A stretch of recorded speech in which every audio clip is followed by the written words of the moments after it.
As you said, this deal has been presented یہ معاہدہ مئی کے آخر میں صدر بائیڈن کی جانب سے بہت واضح الفاظ میں پیش کیا گیا تھا، لیکن دونوں فریق حماس اور اسرائیل آگے بڑھنے اور اس پر اتفاق کرنے سے گریزاں تھے۔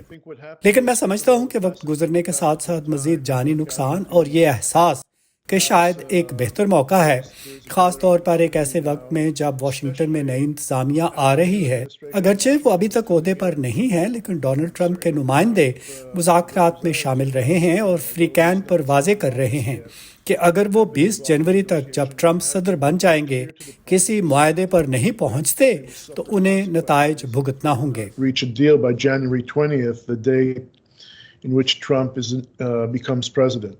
تو اس نئے معاہدے کی کون سی شقیں ہیں جو حماس اور اسرائیل ماننے کے لیے بظاہر تیار نظر آتے ہیں؟ The details are still haven't come out in a very concrete way, but what it looks like is that تفصیلات ابھی تک بہت ٹھوس انداز میں سامنے نہیں آئی ہیں، لیکن ایسا لگتا ہے کہ چند مراحل ہوں گے۔ پہلا مرحلہ جس میں 33 اسرائیلی یرغمالوں کو رہا کیا جائے گا، اس کے بدلے میں 6 ہفتے کی جنگ بندی ہوگی جس میں اسرائیل غزہ میں لڑائی روک دے گا۔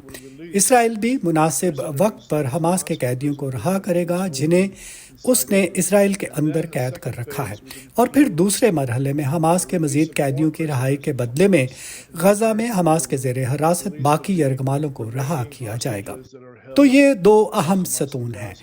تیسرے ستون کا تعلق ان 2 مرحلوں کے بعد سے ہے، یعنی جنگ بندی اور یرغمالوں کی رہائی کے بعد پھر غزہ کو مستحکم کرنے کے لیے کیا کیا جائے۔ release is done, then how to go about stabilizing Gaza.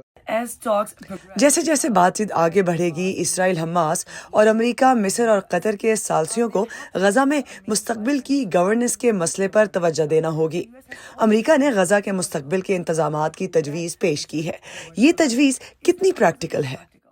This proposal that presented today once again by Secretary of State Antony Blinken یہ منصوبہ جو آج ایک بار پھر امریکی وزیر خارجہ اینٹونی بلنکن نے پیش کیا ہے وہ جانا پہچانا ہے۔ سوال یہ ہے کہ کیا افریقین اس پر اتفاق کریں گے؟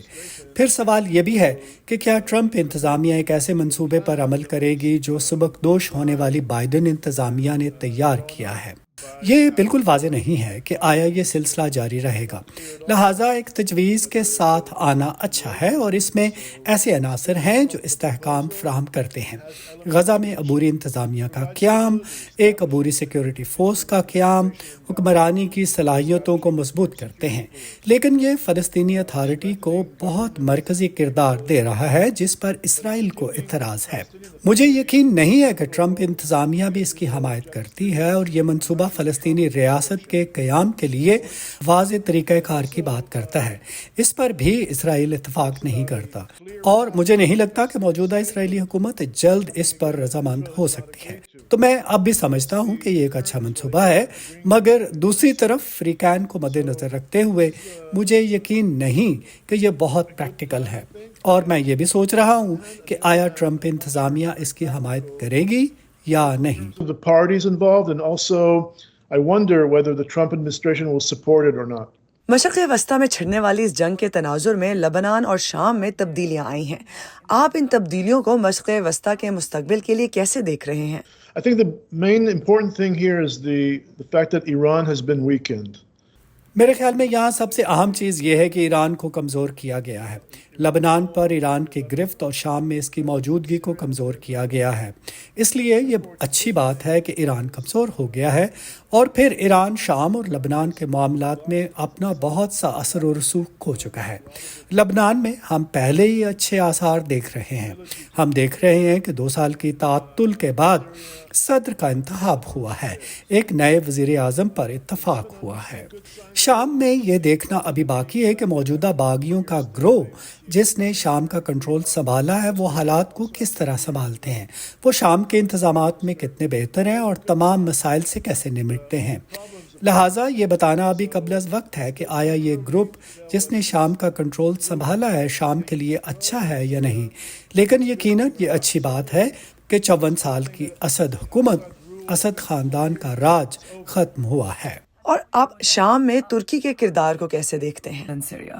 Turkey's role is extremely important because Turkey is very close ترکی کا کردار انتہائی اہم ہے کیونکہ ترکی شام کی قیادت کرنے والے نئے گروپ کے بہت قریب ہے اور اس طرح ترکی کا اثر و رسوخ ہے. ترکی کو رسائی حاصل ہے.